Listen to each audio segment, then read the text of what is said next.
Hey everybody, it's Nerdy, and this is my review of the video game Beyond Two Souls for the PlayStation 4.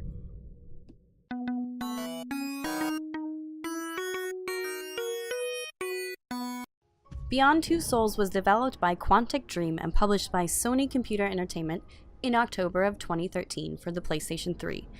You play as both Jodie Holmes and Aiden, a separate soul linked to Jodie since she was born. Through Aiden, and the name's supposed to be pronounced Aiden, not Aiden.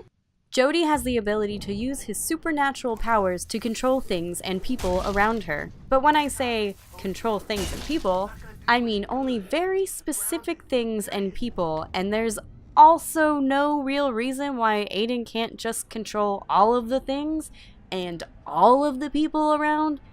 It's just a weird, undisclosed limit. They really missed a lot of creative opportunities for this game. Definitely have to think inside of the box while you're playing. Anyways, the game follows Jodie's life and times with Aiden as her paranormal partner in crime and not crime. Jodie grows up primarily in the care of Nathan Dawkins. Hello, Jodie. Come in. And Cole Freeman. Good night, Princess. Researchers at the U.S. Department of Paranormal Activity. Dawkins and Freeman's jobs are to raise Jodie and hone Aiden's powers for none other than the trustable U.S. government. So, you know, only good times ahead.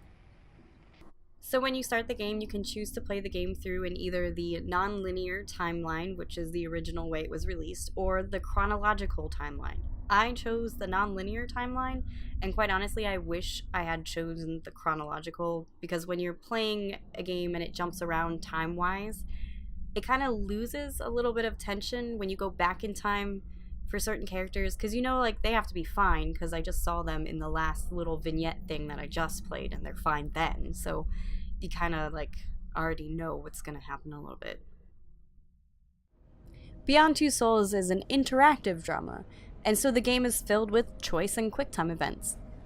The story of Jodie's life is told in vignettes, some which fit better than others, and some even have threats that never pan out to be anything ever. Basically a wasted cost in voice acting and character animation, etc., etc. Don't get me wrong, I really enjoyed these stories, like, more so than the full game, but these stories felt out of place from the main storyline, kind of like forced side quests. I'm not sure how to explain these, but one of them was more intriguing to me than the main storyline.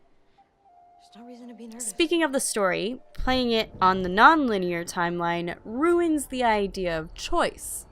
You start almost at the end, so you know anything that you do from then on is basically going to be funneled back into that first scene you played. The characters that are in the scene are obviously going to live through whatever you put them through because they have to.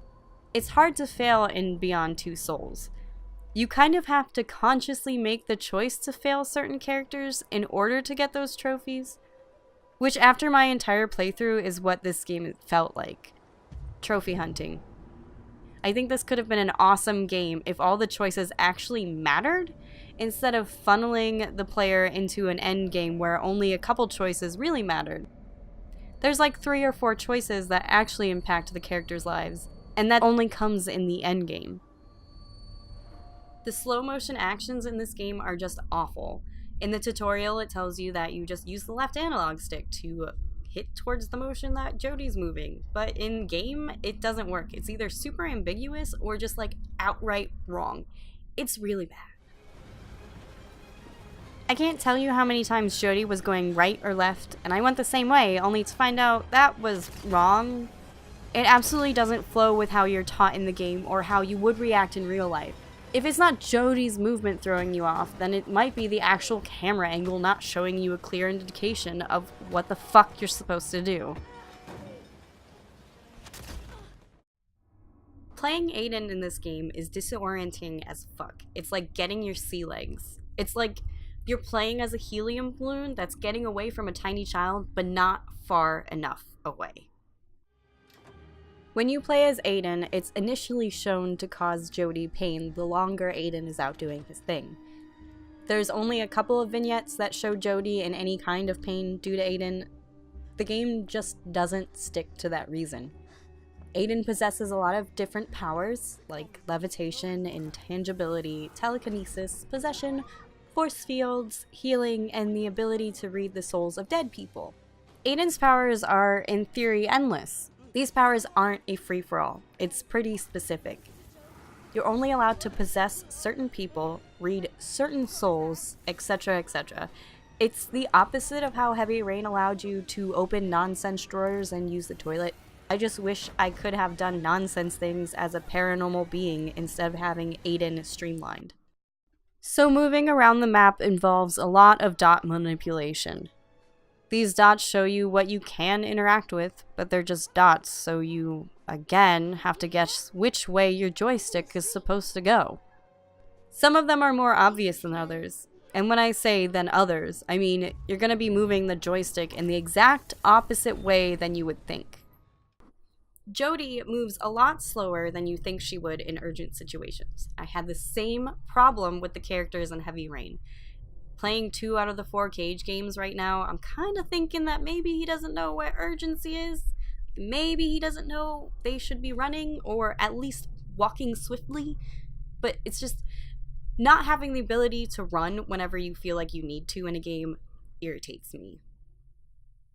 The graphics in this game are really good. I personally have no complaints. The voice acting in Beyond Two Souls is great, but did you really expect less from Ellen Page and William Dafoe? I mean, they're film actors, and they were acting on set via motion captioning devices. The music in this game was, I can't even recall any of the music in this game. So I guess for me, it was like listening to music when you're at work. Kind of just there in the background. That was my review of Beyond Two Souls. I hope you enjoyed it. Feel free to disagree and or agree with me in the comments below. My social media links are in the description of this video, and also I have another YouTube channel if you're interested in weird history stuff. The link to that is also in the description. I think I might do a long form like complaint about some certain social situations in this game, but probably in a blog post form, and that would be also in the description if I do it. But anyways, I'll see you in the next one. Thanks for watching.